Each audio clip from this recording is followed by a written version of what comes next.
It makes all the sense in the world because I think that's kind of like, I mean, slavery for white people.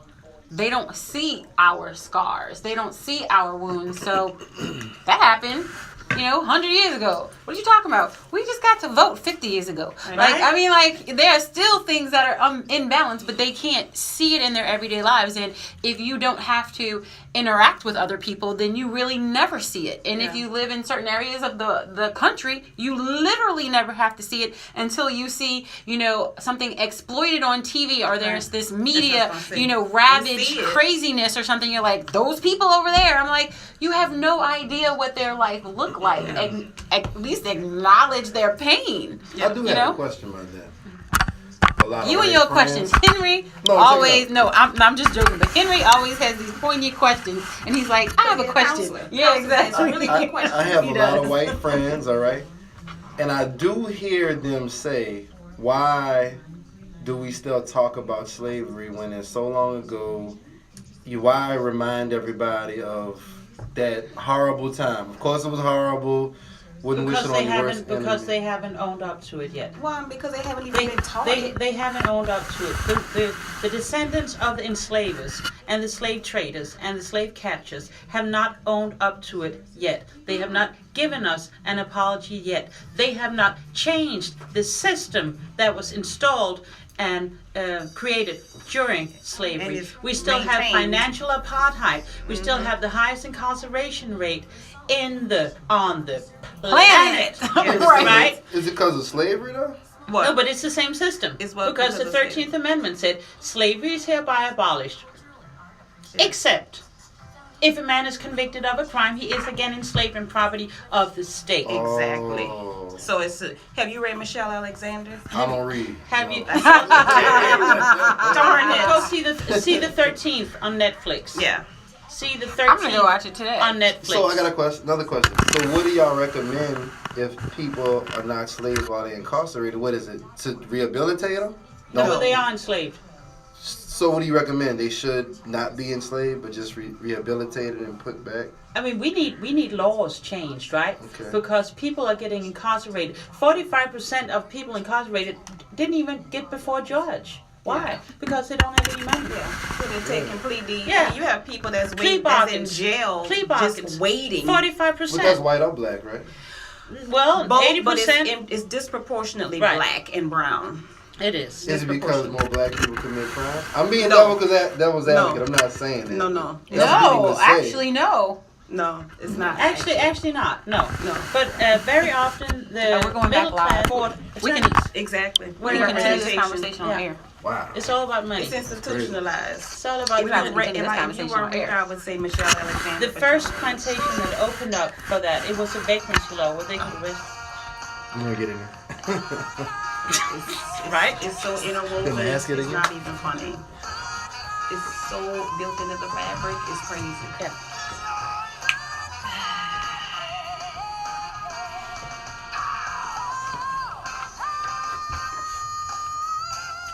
Good morning, good morning, good morning, and welcome back to The Good Life with me, Eileen. We are here on Relationship Tuesday, and we're here to open your mind.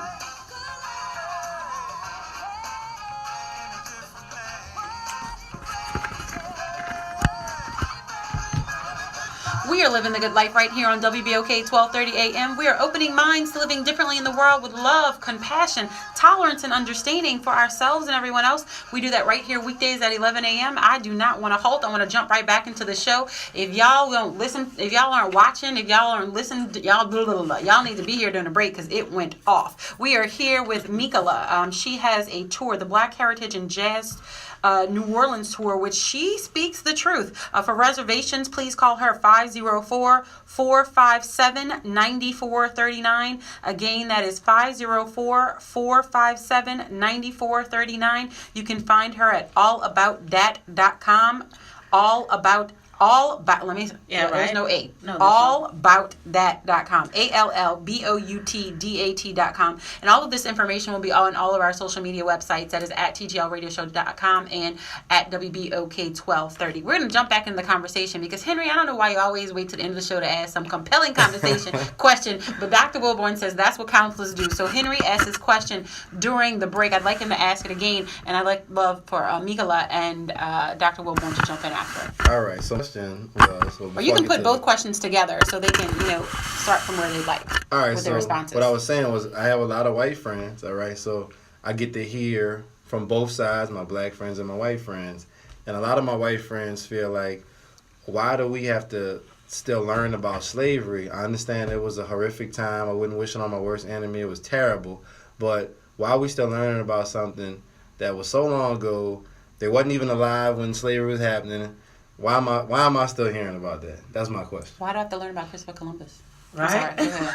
We don't. I don't think we should. I'm just saying, it's in a history book. I'm just saying. Well, I want to say something really Yes. quick, and I want to hear from you, Mikola, and I think everybody else does too. But I mean, so what's interesting is that for me the response is, when did you ever really learn it, right? Because Thank you, Dr. Wilborn. ouch, Thank you, ouch, Dr. Wilborn. Hello. Drop the mic. But some people feel like they don't need to learn it. You Right, see, okay. like, it's like, why learn it? right. Oh, okay. So two things. One, when did you ever learn it? Because it wasn't, when I reflected on when did I really learn about slavery? My mother. I didn't Tourist. really learn it Oh, in yeah. school. Your mom, I yeah. learned it in college, but I didn't learn it in primary school. So that's one question. One answer would be, when did you learn it? And then the other thing is, I think part of the answer to that is you need to learn and understand it because you still benefit from that system.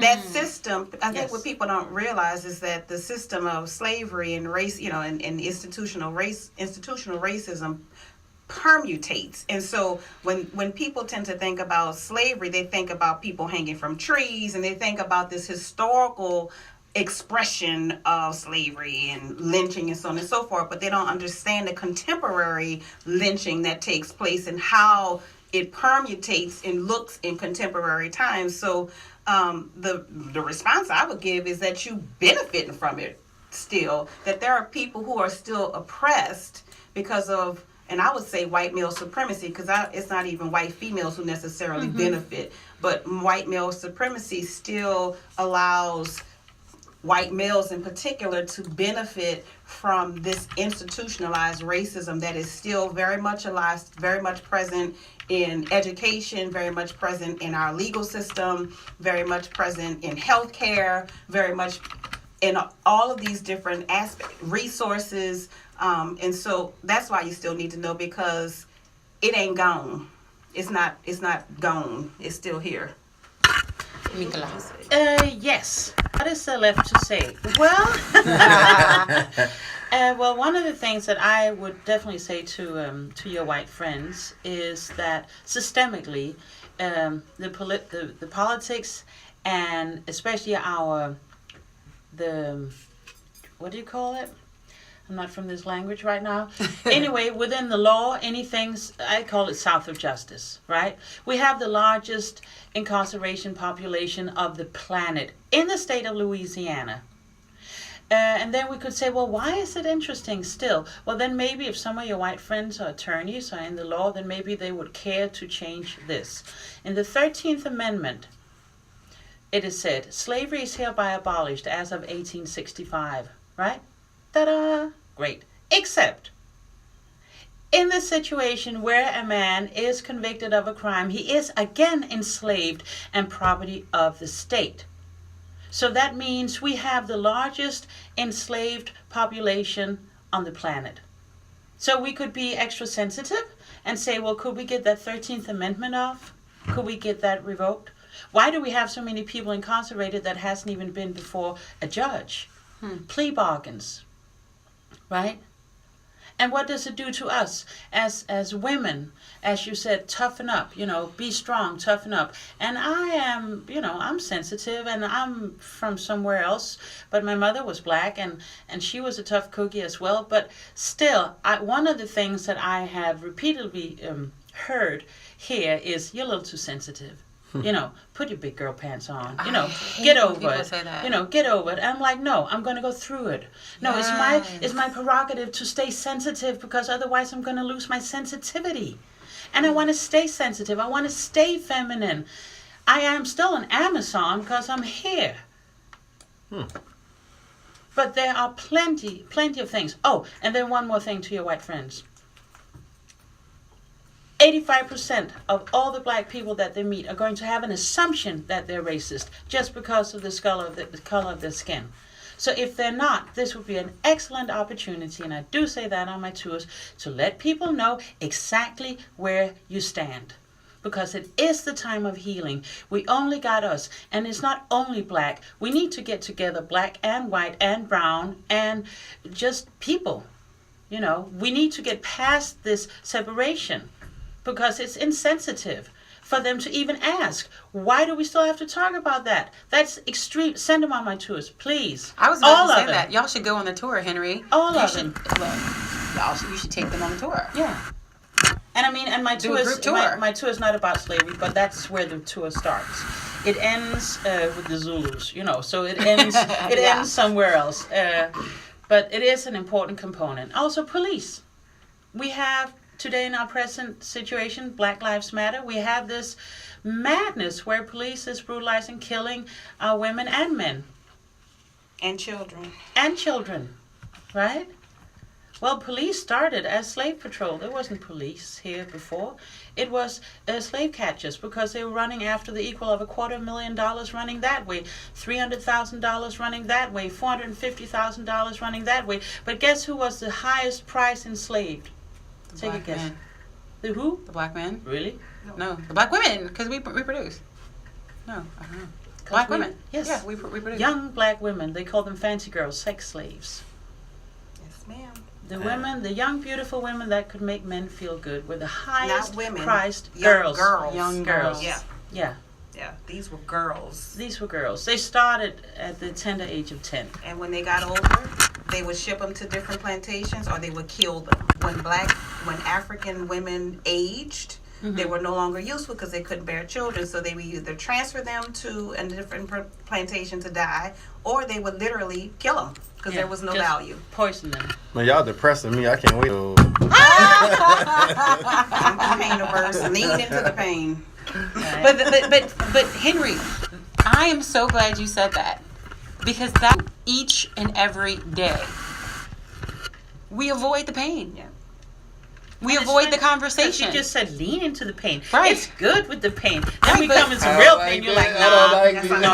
not- No. But think of there are vast groups of people who don't want to acknowledge that these things even took place, who literally, I mean, because I know, even with trauma for us, how we're able to clear it out of our minds as if it doesn't exist. But then it's Well, on a there are cellular huge level. people's, like huge groups of people have been able to do that, have put it out of their mind, in their everyday mind, like this didn't happen. Right. And going back to Dr. Tammy's point earlier was, because I think you said this during the break, so I must make sure I say it on air, because it's not a visual wound. Right. Because it's not something that they can see. What if every black person walked around with like the scars on their faces? Like from the tribes. What if every black person walked around with scars on their faces? Then you couldn't ignore it, because every time you saw a black person, you'd be like, it would remind you of slavery. Well, they don't have to have that.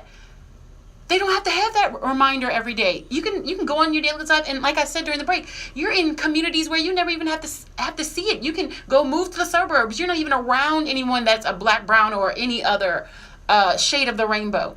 And Right. people do that. Well, we got to stop killing each other for anybody to take us serious. Take ourselves serious. How about that? Well, it's the good life. We are opening minds to living differently in the world. Go ahead. No, Tammy. Clear us We out. don't have enough time for me to It could be respond. next show. But what I will say, Right, I know, because I was like, Henry. But I love you. I think the point that we miss as a society is that our liberation is tied to everybody's liberation, right? So I think with white folks who maybe ask that question to you, Henry, don't understand is that if we're not liberated, they're not liberated. Hello. Because their power is linked to our oppression, Yes.